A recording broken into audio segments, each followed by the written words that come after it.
আজ প্রায় ২ দিন হলো আহনাফের সঙ্গে কোনোভাবেই যোগাযোগ করা যাচ্ছে না। ফোন বন্ধ। মাঝে মাঝে কল ঢুকলেও কল রিসিভ করছে না সে। আর না নিজের অবস্থানের কথা জানাচ্ছে। একমাত্র ছেলের খোঁজ নিতে না পেরে আহনাফের বাবা মা অস্থির হয়ে উঠেছে। পরিচিত যাদের জানে চিনে তাদের থেকেও খোঁজ পাননি তারা। অগত্যা ভেবেই নিয়েছেন শখের সাথে বোধহয় কিছু হয়েছে, নয়তো বলা নেই কোয়া নেই, এভাবে যোগাযোগ বন্ধ করার কারণ কি? এসব ভেবেই ওনারা রওনা দিয়েছেন চৌধুরী বাড়ির উদ্দেশ্যে। সরাসরি কথা বলা দরকার। ছোট ছোট সমস্যাগুলোই একটা সময় বিরাট আকার ধারণ করে। মোট কথা, মাত্রই কদিন হলো তাদের এঙ্গেজমেন্ট হয়েছে। এর মধ্যে কি এমন হলো যে সে যোগাযোগ করা বন্ধ করে দিল? কই আহনাফ তো এতদিন এমন কিছু করেনি। হ্যাঁ, বহুবার রাগ করেছে, কিন্তু এভাবে কখনোই লাপাত্তা হয়ে যায়নি। অর্থাৎ বুঝতে হবে ঘটনা অন্য কিছু। তবে অন্য কিছুটা কি, গিয়েই না হয় জানা যাবে। এদিকে এত কিছু ঘটে যাচ্ছে, অথচ শখ কিছুই জানে না। জানবে কিভাবে? রুমে ফোন রেখে ভাই বোনেদের সঙ্গে বাগানে এসেছে সে। শ্বশুর শাশুড়ির ননদ একের পর এক কল করেই যাচ্ছে, কোনাক্ষরেও টের পায়নি। ফোন সাইলেন্ট থাকায় আশেপাশের কারোর কানে পৌঁছায়নি ফোনের টোন। দুপুরে খেয়ে বই পড়তে পড়তে ঘুমিয়েছিল একটু। বিকেলে ফ্রেশ হয়ে একটা বই হাতে নিয়ে সাম্য সৃজন টেনে বাগান এনেছে। শীতল নাকি ডাকছে। এসে দেখে শীতল গাছে উঠে বসে আছে। স্বর্ণ ঘাসের উপর বসে আছে। দেখে মনে হচ্ছে তাকেও জোর করে ঘুম থেকে টেনে তোলা হয়েছে। শখ স্বর্ণের দিকে একবার তাকিয়ে উপরে তাকালো। শীতল মগডালে বসে পা দুলাতে দুলাতে পেয়ারা খাচ্ছিল। ওড়না কোমরে পেঁচিয়ে রাখা।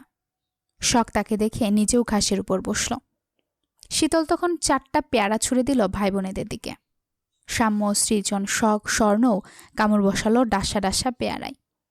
লাল পেয়ারা, খেতে খুবই মজা। পেয়ারায় কামড় বসিয়ে কিছু একটা ভেবে শীতল শখকে ডাকল। আপু। তোমার হবু শ্বশুরের এন্টেনায় সমস্যা আছে নাকি?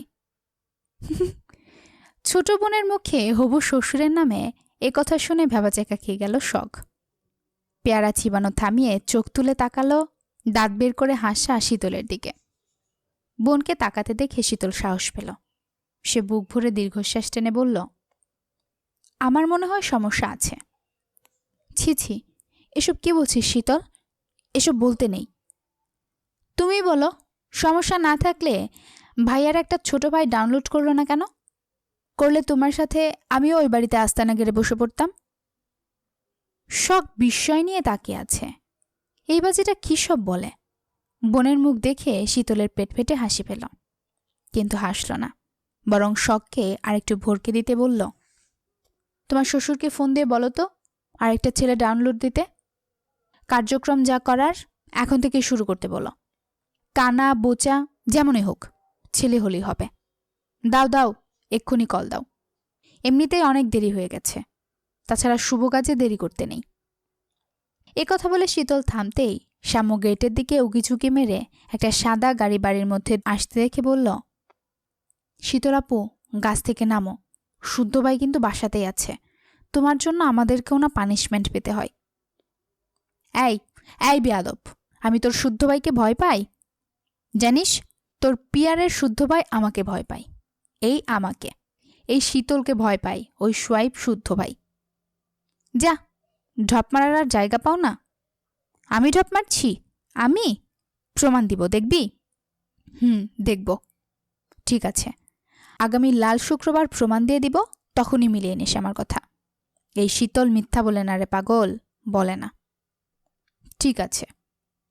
শখকে পচিয়ে শীতল এবার স্বর্ণকে বলল, আপু, 3 রাস্তার মোড়ে একটা বড় কসমেটিক্সের দোকান আছে না?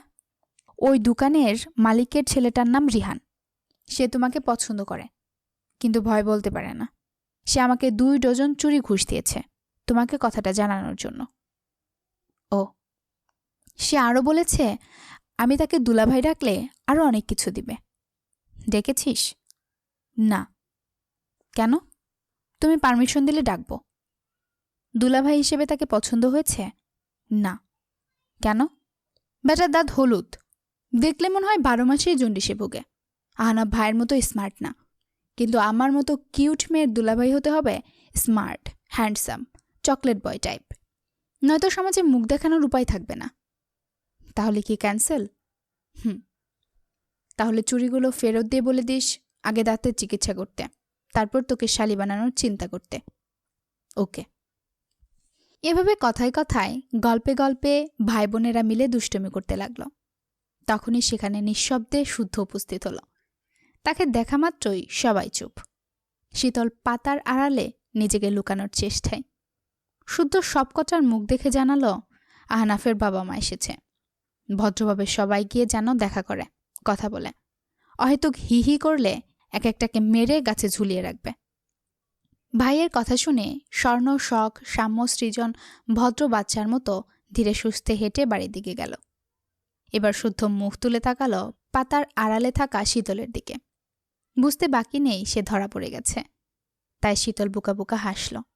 হেসে হেসে বলল, কতদিন পরে দেখলাম শুদ্ধ ভাই, এত শুকিয়ে গেছেন কেন? মেয়েদের সাথে উড়াউড়ি করা চারটেখানির কথা না, তাই না? হে হে, কথাটা চেনা চেনা লাগছে, কোথায় যেন শুনেছিলাম। তা কেমন চলছে আপনার উড়াউড়ি? ভালোই, দোয়া করি যেন ভালোই হয়। একথা বলতে বলতে শুদ্ধ বাগানের এক কোণে কেটে রাখা বড়ই গাছের বড় বড় দুটো ডাল টেনে এনে রাখল পেয়ারা গাছের গোড়ায়। শুকনো ডাল কাটায় ভরে আছে। তাকে গাছের গোড়ায় ডাল রাখতে দেখে এবার শীতল আর্তনাদ করে উঠল। এ কি করলেন শুদ্ধ ভাই? কি করলাম? গাছের নিচে কাটা রাখলেন কেন? নামবো কিভাবে আমি? তুই কি করে নামবি আমি কি জানি। কাটা সরান। পারবো না। আর নেমে কি করবি? মগডালে বসে বসে কার ইঞ্জিনিয়ারে কি সমস্যা হিসেব কর। সন্ধ্যা ঘনিয়ে আসছে, নিরিবিলি স্থান, একটু পরেই তেনারা সঙ্গ দিতে আসবে। ভাব ভাব, মন দিয়ে ভাব, আমি আসছি। একে তো গাছের নিচে বড়য়ের কাটা দিয়ে রাখল, তার উপর ভূতের ভয় দেখাচ্ছে। ভীষণ রাগ হলো শীতলের। সে রাগে ফুঁসতে ফুঁসতে বলল, আমি কি আপনার ইঞ্জিনিয়ারের কথা বলেছি নাকি? বলেছি শকাপুর শ্বশুরের। আমারটার কথা বলিসনি বলেই এখনো শ্বাস নিতে পারছিস। বললে আজই জানাজা সম্পূর্ণ করতাম। কাটা সরান শুদ্ধ ভাই, সত্যি বলছি, আপনাকে বলিনি। আর আমি যাই বলি শুনে নেন কিভাবে? এমন খরগোশ মার্কা কান হলে তো সমস্যা। আমার কান খরগোশ মার্কা? না না না, আমি তা বলিনি। শুদ্ধ ঠান্ডার দৃষ্টিতে শীতলের দিকে তাকিয়ে আরো দুটো বড়য়ের কাটা এনে গাছের আশেপাশে বিছিয়ে রাখল, যাতে লাভ দিয়েও নামতে না পারে। এরপর কোনো দিকে না তাকিয়ে চলে গেল বাড়ির দিকে। আর বেচারি শীতল চেঁচিয়ে বলতেই থাকল, যাবেন না শুদ্ধ ভাই, নাক ছুঁয়ে বলছি, আর কোনোদিন গাছে উঠব না। দয়া করে কাটা সরিয়ে যান। শুদ্ধ ভাই, ও ভাই, ভাই রে, এ কে কোথায় আছিস? নামা আমাকে, বাঁচা রে। সায়ন 1 ঘন্টা আগে বাসায় ফিরে ফ্রেশ হয়ে খেয়ে শুয়েছিল। ঘুমানোর ইচ্ছে না থাকলেও এপাশ ওপাশ করতে করতে ঘুমিয়ে পড়েছিল। এইটুকু সময় একটা স্বপ্ন দেখেছে স্বর্ণকে নিয়ে, তাদের বিয়ের স্বপ্ন। স্বর্ণ কি সুন্দর করে সেজেছে, নীল শাড়ি পরেছে। শীতল আর শখ স্বর্ণকে রেখে গেছে তার রুমে। ফুলে ফুলে ভরা পুরো রুম। সে খুশিতে ডগমগ করে মুখে হাসি নিয়ে রুমে এসেছে, কিন্তু রুমের দরজায় দাঁড়িয়ে দেখে স্বর্ণ বিছানায় নেই। তার জানা মতে নতুন বউরা বিছানার মাঝখানে লজ্জায় নত হয়ে বসে থাকে। মুখের সামনে থাকে 1 হাত ঘোমটা, কিন্তু তার বউ কই? বউ নাই দেখে তার বুকে বিজলি পড়ার উপক্রম। চোখে ভাসে ঝিকিমিকি বাতির আলো। সে পাগলা ভেড়ার মতো এদিক ওদিক তাকিয়ে খুঁজতে থাকে প্রাণপ্রিয় বউকে। খুঁজতে খুঁজতে দেখে স্বর্ণ চুপ করে সিলিংয়ের উপর পা ঝুলিয়ে বসে আছে। তাকে ফ্যানের উপর বসে থাকতে দেখে সে শুধায়, এ কি রে, তুই ওখানে কেন? নেমে আয় বউ, আজ না আমাদের সোহাগরাত। সোহাগরাত না ছাই। ওমা, এ কি কথা? বিয়ে হয়ে গেছে আমাদের। আর নেই ভাবনা, আর নেই চিন্তা। দ্রুত নেমে আয় যান, দুজন মিলে করে ফেলে বেবি আনার প্ল্যান। না শায়ন ভাই, আমি আপনার সাথে বাসর করব না। কেন শোনা, কি অপরাধ আমার? কি করেছি আমি বল? আপনি কেন কাটকেটে হলুদ শার্ট পরে বিয়ে করতে গেলেন না? কেন বলুন? আমার তো হলুদ কালার শার্ট নেই শোনা, তোর হলুদ শাড়ি কেটে না হয় বানিয়ে দিস। এই কথা বলতে না বলতেই স্বর্ণ লাফ দিয়েছে তার উপর। সে স্বর্ণকে ক্যাচ করে জাপটে ধরে পাগলের মতো চুমু খেতে শুরু করেছে। চুমুতে চুমুতে ভিজিয়ে ফেলেছে স্বর্ণের চোখ, গাল, ঠোঁট, থুতনি, গলা ও মসৃণ গ্রীবা। এতদিনের অপেক্ষার তর্জে আর সয় না। কম্পিত হতে খুলেও ফেলেছে বউয়ের পরনের শাড়ি, মুখ ডুবিয়েছে গলায়। মন, মস্তিষ্ক, হাত ও উম্মাদ দেহখানা যেন এখন পাগলা ঘুরার ন্যায় অবাধ্য। তখন তীব্র ঝাঁকুনিতে ঘুম ভেঙে যায় তার। চোখ মুখ খুলে দেখে শুদ্ধ ভ্রু কুচকে তাকিয়ে আছে। তার বাসর ঘরে শুদ্ধ কোথা থেকে এলো? বউ কই তার? সে কিছু বলার আগেই বিরক্তি নিয়ে শুদ্ধ বলল, রুমের দরজা খোলা রেখে কুলবালিশকে পাগলের মতো চুমু খাচ্ছিলে কেন? মাথাটা কি একেবারেই গেছে? শাওন ঘাড় গড়িয়ে আশেপাশে তাকালো। ফুলে ভরা রুমে ফুল নেই। আর বউ কই তার? সে এবার মাথা চুলকাতে চুলকাতে আমতা আমতা করে বলল, আমার বউ কোথায়? এখানেই তো ছিল। ডাস্টবিনে ফেলে এসেছি, যাও ধুলো ঝেড়ে তুলে নিয়ে এসো। আসার সময় বাবা কি জন্য ডাকছে শুনে এসো। বাবা ডাকছে? তুই যা, শাওয়ার নিয়ে আসছি। কিছুক্ষণ আগেই না শাওয়ার নিয়ে লাঞ্চ করলে? আর এবার স্বপ্নে কিছু দুষ ছিল। শুদ্ধ শাওনের কথায় মুখ কুচকে বিরক্ত নিয়ে চলে গেল। আর শাওন গায়ের উপর থেকে চাদর সরিয়ে ওয়াশরুমের দিকে যেতে যেতে বিড়বিড় করল, দিনে দুপুরে কি হতচ্ছাড়া স্বপ্ন দেখলাম রে বাবা, ছে। এরপর নিজেকে বকতে বকতে ওয়াশরুমে চলে গেল। শাওয়ারের নিচে দাঁড়িয়ে এবার একা একাই হেসে ফেলল। স্বর্ণ জানলে তাকে ঝাঁটাপিটা করবে। এদিকে ড্রয়িং রুমে সবাই উপস্থিত হয়েছে আহনাফের বাবা মায়ের জন্য। কুশল বিনিময় সেরেছেন। ওনারা এখন ইনিয়ে বিনিয়ে শখের সাথে কথা বলছেন, বোঝার চেষ্টা চালাচ্ছেন শখের সাথে কোনো সমস্যা হয়েছে কিনা। কিন্তু শখ জানিয়েছে তাদের মধ্যে কোনো সমস্যা হয়নি। কিছুক্ষণ আগেও আহনাফের সাথে কথা হয়েছে। এই কথা শুনে আহনাফের বাবা বললেন শখের ফোন থেকে একটা কল দিতে। শখ দিল। একবার কল দিতেই আহনাফ কল ধরে বলল, হ্যাঁ শোনা, বলো। এতক্ষণে মনে পড়ল আমার কথা। বড়দের সামনে এমন সম্বোধনে লজ্জায় কুঁকড়ে গেল শখ। বড়রা মুখ এদিক ওদিক করলেন। তখন আহনাফের বাবা ফোনটা নিয়ে বললেন, সমস্যা কি তোর? আমাদের কারো কল ধরছিস না কেন? কেন ধরছি না ভালো করেই জানো। যাই হোক, তোমরা এখানে কেন হঠাৎ? যাদের বাড়ির মেয়েকে নিয়ে এত সমস্যা, তাদের জানাতে হবে না পুরো ঘটনা? না, বাসায় যাও। এ কথা আগে ভাবা উচিত ছিল। কথা বাড়িও না বাবা, বাসায় যাও। ওনাদের বাবা ছেলের কথা শুনে ভ্রুকুচকে তাকিয়ে আছেন শারাফাত চৌধুরী। সাফন চৌধুরীরও কপালে চিন্তার ভাঁজ। শুদ্ধ দুহাত পেছনে মুড়ে রাজকীয় ভঙ্গিতে দাঁড়িয়ে আছে। বোঝার চেষ্টা করছে মূল ঘটনা। কথার শুরুটা মোটেও পছন্দ হয়নি তার। এরা বাবা ও ছেলের উল্টাপাল্টা কিছু বললে আজ ধুলোই দিতে খামতে রাখবে না সে। পেট পুড়ে ধুলাই খাইয়ে এরপর বাসে পাঠাবে। তার আবার অহেতুক পায়তারা সহ্য হয় না। তখন ভেজা চুল মুছতে মুছতে দ্রুত পায়ে শাওন নেমে এলো। তার গলায় ঝুলছে হালকা আকাশি রঙা তোয়ালে। পরনে মেরুন টি শার্ট ও কালো ট্রাউজার। সিঁড়ি বেয়ে নামতে নামতেই চোখাচোখি হলো স্বর্ণের সাথে। তাকে অসময়ে গোসল করতে দেখে ভ্রুকুচকে তাকিয়ে আছে সে।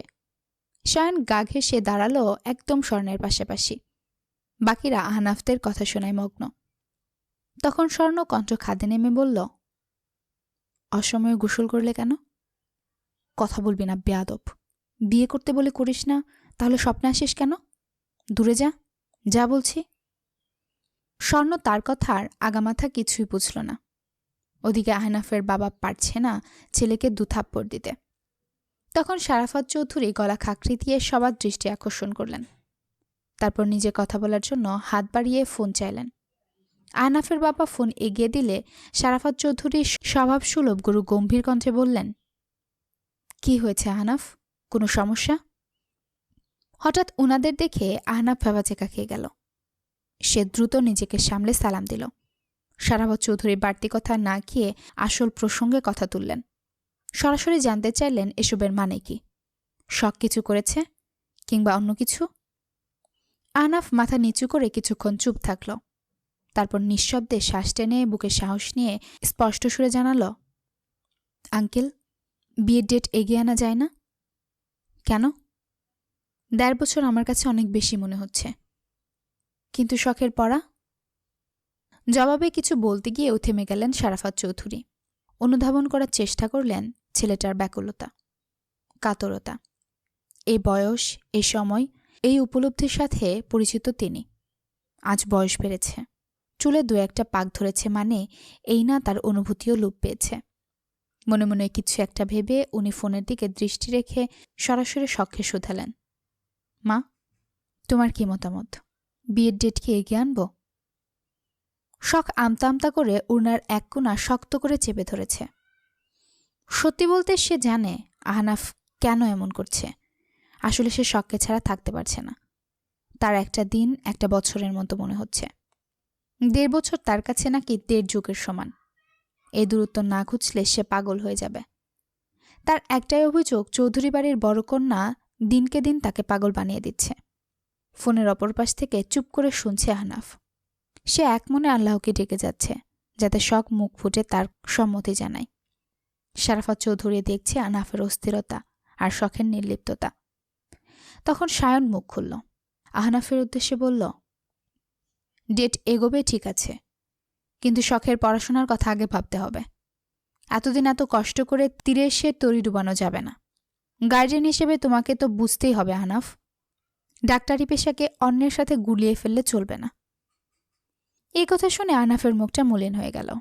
এবার সাফওয়ান চৌধুরী বললেন, আবার কবে দেশে ফিরবে বাবা? ৩ মাস পর। তুমি কি ৩ মাস পর বিয়ের অনুষ্ঠান সারতে যাচ্ছ? জি আঙ্কেল। শখকেও নিয়ে যাবে? জি, আমি এই ৩ মাসের সব ব্যবস্থা করে ফেলব। তা না হয় বুঝলাম, কিন্তু এভাবে তো পড়াশোনার ব্যাড এফেক্ট পড়বে। আমি আছি, সব সামলে নেব ইনশাল্লাহ। এই পর্যায়ে আহনাফের বাবা প্রচণ্ড বিরক্ত হলেন। ধমকে উঠে ছেলেকে বললেন, এবার কিন্তু বাড়াবাড়ি করছো আহনাফ। হুট করে দেশ ছেড়ে, আপন মানুষ ছেড়ে পড়াশোনার ইফেক্ট পড়বে, এটা তো ভুল বলেননি ওনারা। বারণ শুনছ না কেন? সমস্যা কি তোমার? ওনার ধমকে থমকে গেল ড্রয়িং রুম।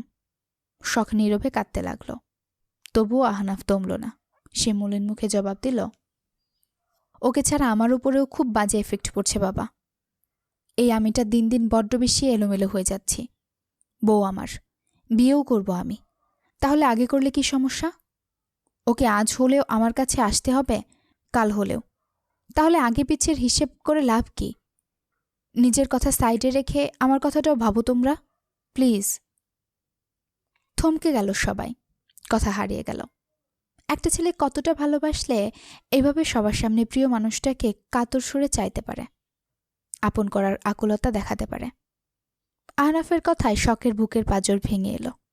বলা বাহুল্য, এ কদিনে মানুষটার প্রতি তারও মায়া পড়ে গেছে। একটু একটু করে ভালোবাসতে শিখেছে। সেও চায় মানুষটাকে। শখকে কাঁদতে দেখে এবার সবাই মুখ চাওয়াচাই করল। তখন শুদ্ধ এগিয়ে এসে বসল বোনের পাশে। হাত বাড়িয়ে ফোনটা হাতে নিল। আহনাফ শুদ্ধকে দেখে সালাম দিল। শুদ্ধ জবাব নিয়ে বাড়তি কথায় না গিয়ে সরাসরি শখের উদ্দেশ্যে প্রশ্ন ছুড়ল, আহনাফ স্পষ্টভাবে তোকে চাইছে, এবার বল তুই কি চাস? মুখ খোল, জবাব দে। রাজি থাকলে জানা, না থাকলেও প্রয়োজনে আহনাফকে ক্যান্সেল করে দেব। পৃথিবীতে ভালো ছেলের অভাব নেই। এমন শুনে শখ আঁতকে উঠল। ভেজা চোখ তুলে তাকালো ভাইয়ের দিকে। আহনাফকে ভালোবেসে ফেলেছে। পরিস্থিতি যা এখন, মুখে কিছু বলতে হবে। কিন্তু কিভাবে বলবে? সেও রাজি।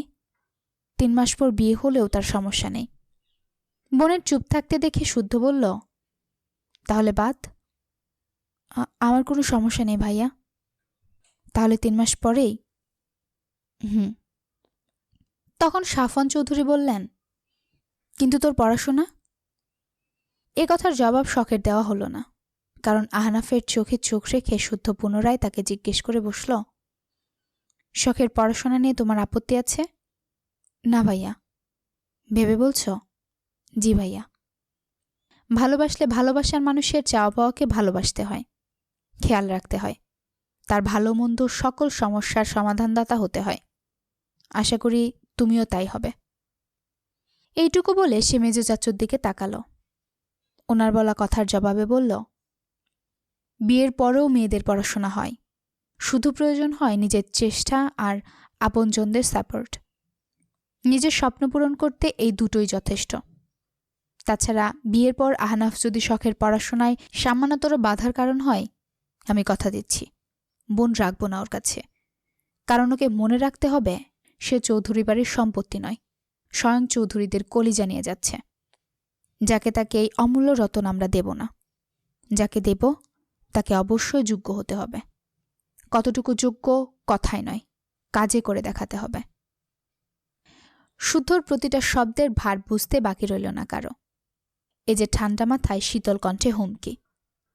এরপর আহনাফের কথা অনুযায়ী 3 মাস পরেই বিয়ের ডেট ফিক্সড করা হলো। গোমঠ পরিবেশ কাটাতে সকলে অন্য প্রসঙ্গে কথা তুলল। আহনাফও হাফ ছেড়ে খুশি মনে কল কাটল। এরপর আর কিছুক্ষণ থেকে আহনাফের বাবা মার বিদায় নিলেন। শখ চলে গেল নিচের রুমে।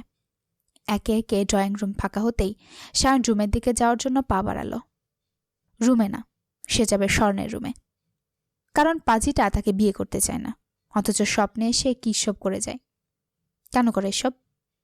এর জবাব তাকে দিতেই হবে, না দিলে চড়িয়ে দাঁত ফেলে দেবে বেয়াদবটার।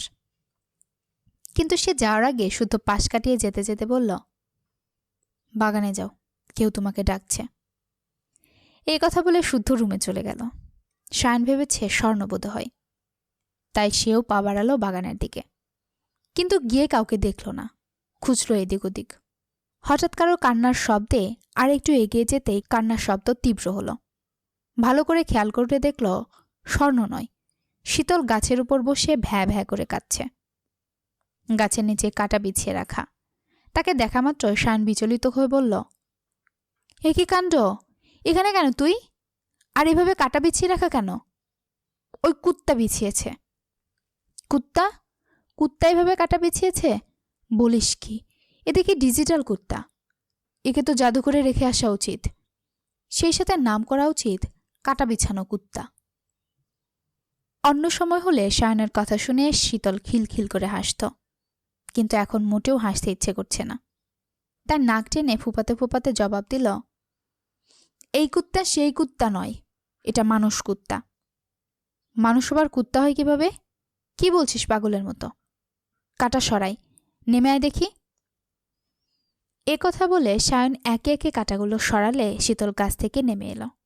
কোমরে গুজে রাখা উড়নাটা ঠিকঠাক করে দুবধাপ পা ফেলে ছুটল বাড়ির ভেতরে। দৌড়ে সিঁড়ি দিয়ে চলে গেল শুদ্ধ রুমে। ভিজিয়ে রাখা দরজা খুলে দেখল শুদ্ধ খালি গায়ে দাঁড়িয়ে ফোনে কথা বলছে। সে আগে ফোঁসফোঁস করে কোনো মতে নিজেকে সামলে তার রুমে চলে গেল। ওয়াশরুমে গিয়ে মাথাতে পানি দিল। তারপর ভেজা চুল মুছে ধপ করে শুয়ে পড়ল বিছানার উপর। খানিকক্ষণ পরে মাগরিবের আজান দিল। সন্ধ্যায় নাস্তা করার জন্য সিরাত সবাইকে ডাকছে। সেও গেল। শায়নবাদে একে একে সবাই হাজির হয়েছে। শুদ্ধ কোথাও যাবে বোধ হয়, রেডি হয়ে নিচে নেমেছে। শীতল তাকে দেখা মাত্রই থমথমে মুখে সোফা ছেড়ে মেঝেতে বিছানো কার্পেটের উপর বসল। তারপর এক হাত বাড়িয়ে ট্রে থেকে হালিমের বাটি হাতে তুলে নিল। শুদ্ধ এসে বসেছে পাশের সোফায়। শীতল গরম হালিম মুখে দিতেই ছ্যাত করে উফ করে ঠোঁট চেপে ধরল। শুদ্ধ ভ্রুকুচকে কিছু বলার আগেই শীতল উঠে হনহন করে রান্না করে গেল। এই অসভ্য মানুষটার সাথে কথাই বলবে না সে। ততক্ষণ সবাই বসেছে ড্রয়িং রুমের সোফায়। সিরাত, সিমিন বাহারি সব নাস্তা চা এনে রেখেছে সবার সামনে। তুলে নিয়েছে যে যার পছন্দের সব নাস্তা। হঠাৎ কারেন্ট চলে গেল এবং তখনই শুদ্ধর মুখ থেকে ব্যথাতুর শব্দ বেরিয়ে এলো। সবার কানে পৌঁছে গেল সেই শব্দ। সবাই বিচলিত।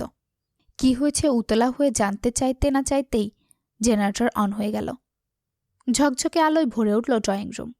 শুদ্ধ তখনও মুখ কুচকে চোখ বন্ধ করে শটান হয়ে বসে আছে। তার একটা হাত পিঠের পিছনে। সিতারা ছেলের হাত খেয়াল করে বললেন, আব্বা, কি হলো তোর? এমন করছিস কেন? না, কিছু না। সিতারা শুনল না। জোর করে শুদ্ধর টি শার্ট উঁচিয়ে দেখে আঁতকে উঠে বললেন, এ কি কাণ্ড, এটা কি করে হলো? ওনার কথা শুনে সবার দৃষ্টি শুদ্ধর পিঠের দিকে। কারো ধারালো 4 আঙ্গুলের দাগ বসে গেছে। বিন্দু বিন্দু রক্ত বের হচ্ছে। কে যেন খামচি দিয়ে মাংস ওঠানোর পায়তারা জুড়েছিল। শুদ্ধর অবস্থা দেখে সিরাত দৌড়ে গিয়ে অ্যান্টিসেপটিক এনে লাগিয়ে দিলেন। সিমিন হাই হাই করে উঠলেন। ভরসন্ধ্যায় খারাপ জিনের কারবার ভেবে সূরা পড়ে শুদ্ধর মাথায় ফু দিলেন। সিরাত ঝাড়ু হাতে পুরো ড্রয়িং রুম খুঁজলেন বিড়াল টিড়াল আছে নাকি দেখতে, কিন্তু কিছুই পেল না। হঠাৎ করে এমন কাণ্ড ঘটায় সকলে হতবাক। চোখের পলকে কি থেকে কি ঘটে গেল কিছুই বুঝলেন না কেউই। তবে শুদ্ধ আশেপাশে তাকিয়ে একজনকে না পেয়ে দীর্ঘশ্বাস চাপল। কাজ সেরে তখনই পালিয়েছে সে। পরপর শুদ্ধর ফোনে কল আসায় সে উঠে দাঁড়াল, কিন্তু সিতারা উঠতে দিলেন না। কিছু খেয়ে ওষুধ খেয়ে তবেই ছেলেকে ছাড়লেন। যে ক্ষত হয়েছে প্রচুর ব্যথা হবে। শুদ্ধ হাত বাড়িয়ে ওষুধ খেয়ে বেরিয়ে গেল। কয়েক ধাপ এগিয়ে পেছনে ফিরে তাকাল শীতলের বেলকনি বরাবর। কেউ নেই, তবে সে নিশ্চিত শীতল ওখানেই লুকিয়ে আছে। দেরি হয়ে যাচ্ছে ভেবে পুনরায় যাওয়ার জন্য পা বাড়াতেই শীতলের কণ্ঠের গান কর্ণকুহরে পৌঁছাল। সে থমকে দাঁড়িয়ে গেল। শীতল তখনও চেঁচিয়ে গেয়ে যাচ্ছে, বন্ধু হাইটা যখন যায় পেছন ফিরা ফিরা চায়, দেখলে তারে মনের ভেতর দোতারা বাজায়, বন্ধুর মাথায় বাবরি চুল দেখতে লাগে বিউটিফুল, রঙে ঢঙে রহিম সাইজা আমারে নাচায়। ওপর থেকে চেঁচিয়ে গান গাইছে শীতল। তার নিচে দাঁড়িয়ে গান শুনে হতবাক শুদ্ধ। তার বোধগম্য হল না আসলে গান নাকি আস্ত খোঁচা। গান যদি হয় খাপে খাপ মিলল কিভাবে? দেখলে তারে মনের ভেতর দোতারা বাজায়, এই লাইনের মানে কি? তাকে দেখে তার মনে দোতারা বাজে? তার ধীর গতিতে বাজে নাকি বুলেটের গতিতে? ভয়ঙ্কর ব্যাপার তো। পরখ করা দরকার। পরখের আগে অবশ্য চালাকার দরকার। বেশি শক্তপোক্ত না হলেও চলবে। ওই একবারই দিলেই ভূত পালিয়ে যায় এমন হলেই হবে। তাছাড়া এবার বাড়ি এসে বুঝল আশেপাশে চালাকাঠ দেখেনি। আগে ছাদে বাগানে চালাকাঠ পড়ে থাকত। চালাকাঠগুলোর হাত পা গজিয়েছে বোধহয়। হঠাৎ উড়ে উড়ে কোন গর্তে লুকিয়েছে তাও জানা দরকার। এত দরকারে দরকারি কাজগুলো সেরে ফেলবে যদিও। ততক্ষণে শীতলের গান থেমে গেছে। থামার কারণ পরের লিরিক্স ভুলে গেছে সম্ভবত। শুধু নিশ্চিত তাকে বের হতে দেখে শীতল গান গেয়েছে। আর গান থেমেছে মানেই সে উকি মেরে হলেও দেখবে সে দাঁড়িয়ে আছে কিনা। একথা ভাবা মাত্রই জানালার পর্দার আড়াল থেকে ইঁদুরের মতো মুখ বের করে উকি মারল শীতল। তাকে জানালা বরাবর তাকিয়ে থাকতে দেখে চট করে মাথাটা সরিয়ে নিল। সেকেন্ডের ব্যবধানে আবারও উকি মারল। তখন শুদ্ধ চেঁচিয়ে বলল, নেমে আয়, মারব না। কথা কানে ঢুকল না? আয় বলছি, ভাজা বাদাম কিনে দিব। আমাকে যেতে হলে খবর আছে তোর। 1 থেকে 10 গুনব। এর মধ্যে না এলে আজ সারা রাত কান ধরে দাঁড় করিয়ে রাখব। এই কথা শুনে শীতল পর্দার আড়াল থেকে জবাব দিল, আমি কিছু করিনি শুদ্ধ ভাই। আমি কখন বললাম তুই কিছু করেছিস? আয়, দ্রুত আয়, বের হতে হবে আমাকে। আমি এত বোকা না। বাদামের লোভ দেখিয়ে চালাকাঠ দিয়ে মারার ধান্দা। কি ভেবেছেন বুঝি না কিছু? ভালোই তো চালাক হয়েছিস। চালাক হওয়া খুব ভালো, তবে কতটা চালাক হয়েছিস পরীক্ষা নেব সময় করে। এখন আয়, নয়তো চলে যাব কিন্তু। কোথায় যাবেন? পাত্রী দেখতে। আমি যাব না? না, আগে আমি দেখে আসি, পছন্দ হলে সবাই গিয়ে দেখে আসিস। মেয়ে কি করে? দেখতে কেমন? গায়ের রং সাদা নাকি কালো? আমার মতো লম্বা চুল নাকি কাটিং? কাজল পরলে সুন্দর দেখায় তো? সুন্দরী বউ লাগবে না আমার। আমি চাই বুদ্ধিমতী বউ। সুন্দরীরা বুকা আর মাথামোটা টাইপের হয়, সেটার জলজ্যান্ত্র প্রমাণ তুই। এই কথা শুনে শীতলের মুখে হাসি মিলিয়ে গেল। মন ভার হলো। সে মুখ গুমরা করে জবাব দিল, চোখের সামনে থেকে বিদায় হন, নামব না আমি। ওকে, আচ্ছা শোন, একটা কাজ করে দিতে পারবি? করলে চকচকে 500 টাকার নোট দেব। কি কাজ শুদ্ধ ভাই? একটা মোটা চালাকাঠ আমার রুমে রেখে আসবি। আজকাল বাড়িতে জংলি বিড়ালের উপদ্রব বেড়েছে। মুখের ভাষাও জঘন্য, শায়েস্তা করা লাগবে। এসে যদি দেখি কাজটা কমপ্লিট করেছিস, তাহলে সাথে সাথে টাকা পাবি। সত্যি তো? হুম, আচ্ছা, থাক তাহলে, রাতে দেখা হচ্ছে। টাকা নেওয়ার জন্য রেডি থাকিস। এ কথা বলে শুদ্ধ সময় দেখে দ্রুত পায়ে বেরিয়ে গেল চৌধুরী বাড়ির গেট পেরিয়ে। শুদ্ধ চালাকিও ধরে ফেলেছে সে, তবে চালাকি খাটল না দেখে খিলখিল করে হেসে উঠল। শুদ্ধকে জব্দ করতে পেরে খুশির অন্ত নেই। দুটো ডানা থাকলে আকাশে এখনই চক্কর মেরে আসার মতো খুশি তার অন্তরে। সন্ধ্যায় বাড়ির সদস্যের সামনে ওর দুঃসাহসিক কাজটা করতে পেরে মন যেন পুরো পৃথিবীর সমান বলতে যাচ্ছে, পৃথিবী এত সুন্দর কে, সুখ এত শান্তির কে। এ কথা বলে সে ধারালো নখের দিকে তাকিয়ে নখের ওপর চুমু খেল। তারপর কায়দা করে ভ্রুজোড়া নাচিয়ে দুষ্ট হেসে বলল, আসবি আর লাগতে, আজ পিঠে দিয়েছি, এরপর মুখে দেব। সুন্দরী মেয়েদের সাথে উড়াউড়ি করা 7 জন্মের মতো ঘুচিয়ে দেব। মুখ ভেঙচি দিয়ে কথা বলে স্মরণ হলো শুদ্ধ পাত্রী দেখার কথা বলল। আসলে কি সত্যি তাই? গেলে যাক, তার মতো বিশুদ্ধ পুরুষকে কোন মেয়ে সঙ্গী হিসেবে নিয়ে কপাল পড়তে চায় সেও দেখবে। অবশ্য সেই মেয়ের জন্য অগ্রিম আকাশসমান সমবেদনা। এ কথা বলে মিটিমিটি হাসতে হাসতে রুম থেকে চলে গেল সে। খুব শান্তি লাগছে, রাগ মিটেছে। এতক্ষণ রাগে মাথাটা হ্যাং হয়ে যাচ্ছিল যেন, ইচ্ছে করছিল দাঁতের তলে পিষতে। এত রাগ হতো না যদি না পেয়ারা গাছে লাল পিঁপড়ে কামড়ে অবস্থা খারাপ করে দিত। পিঁপড়ের জ্বালায় লাফ মেরে নামতে পারত। গাছে উঠতে নামতে ভালোই পারে সে। 3 বোনের মধ্যে সে একমাত্র গাছে উঠতে পারে। শুধু নিচে কাটা বিছানো থাকায় নামতে পারেনি। কাহিনী এখানে শেষ হলেও তো হতো। মনকে বুঝ দিতে পারত। হারামি পিঁপড়ের কামড়ে কান্নাকাটি করে মানুষ আসাতে চায়নি। এখন তো বড় হয়েছে, পিঁপড়ের কামড়ে কাঁদলে লোকে কি বলবে, তাই সে কথা গোপনই থাক। কিন্তু পেয়ারার ফুলের উপর বসা হারামজাদা মৌমাছিটাও ভো ভো করে উড়ে এসে ঠিক ঘাড়ের উপর দিয়েছে হুল ফুটিয়ে। এক হাতে ডাল ধরে আরেক হাত দিয়ে মৌমাছি সরাতে গিয়ে দেখে 3টে মৌমাছি, 3টে কামড়ে ধরে আছে। তারপর কোনো মতে 3টাকে পিষে মেরে কাঁদছিল সে। খুব জ্বলছিল। মৌমাছির কামড়ে জ্বালা যত বাড়ছিল তার সব রাগ জমা হচ্ছিল শুদ্ধর উপর। তার কারণে এসব হয়েছে। তারপর আর কি, সুযোগ মতো সেও নখ দিয়ে তাকেও জ্বালিয়ে দিল। দেখ কেমন লাগে। অতঃপর এখন শান্তি আর শান্তি। আজ মন ভালো থাকায় পড়তে বসল। কিছুক্ষণ বই নিয়ে নেড়েচেড়ে দেখে মনে হলো কাল থেকে রমজান মাস, পবিত্র মাস। এ মাসে পড়ে কি হবে? ঈদের পর মেলার সময় আছে, তখন পড়লেই হয়। এখন মন ভালো, উপন্যাসের বই শেষ করা যাক। যেই ভাবা সেই কাজ। সে উঠে গিয়ে অর্ধেক পড়া উপন্যাস বই নিয়ে শুয়ে পড়ল। উপর হয়ে শুয়ে বুকের নিচে বালিশ নিয়ে মনোযোগ সহকারে পড়তে লাগল। পড়তে পড়তে তার একটা লাইন বেশ পছন্দ হলো। কাউকে জীবন্ত লাশ বানাতে চাও? তবে তার সর্বাঙ্গে তীব্র ভালোবাসার জীবাণু ছড়িয়ে দাও। রন্ধে রন্ধে তুমি নামক রোগ ছড়িয়ে দাও। তোমার নাম তার মণিকুঠুরিতে খুদাই করতে বাধ্য করো। যদি করো, দেখবে সে মরবে না, তবে ভালোও থাকবে না। প্রাপ্তি হিসেবে দেখবে পুরো মানুষটাই তোমার দখলে, তোমার আয়ত্তে। বাণীতে আলো। কথাখানা ভারী পছন্দ হলো শীতলের। চিত হয়ে শুয়ে বইটা বুকের উপর রেখে গভীর চিন্তায় মগ্ন হল। ভাবল অনেক কিছু। তার শত্রু ওই লোকটা, তাকে এই মন্ত্রে কাবু করলে কেমন হয়? কি বিচ্ছু, কি বিচ্ছু। ইস, আজকের পর্বটা বেশ মজার ছিল।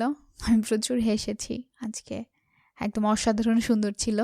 সবার ক্যারেক্টারটা আজকে অনেক বেশি ভালো লেগেছে। তো এতক্ষণ শুনছিলেন নূরজাহান আক্তার আলোর লেখা শেষ চরিত্রের ঘ্রাণ। গল্প পাঠেছিলাম আমি তাসরোজ মিম। আজকে শুনলেন গল্পটির 14তম পর্ব। পর্বটা আপনাদের কাছে কেমন লেগেছে অবশ্যই কমেন্টের মাধ্যমে জানিয়ে দিবেন। ভালো লেগে থাকলে গল্পে একটা লাইক এবং চ্যানেলে একটা সাবস্ক্রাইব করে দিবেন। পরবর্তী পর্বের জন্য অপেক্ষা করবেন। পরবর্তী পর্ব খুব শীঘ্রই নিয়ে হাজির হব। ততক্ষণে চোখ রাখুন স্টোরি বাই তাসরোজ 0.2 চ্যানেলে। ধন্যবাদ।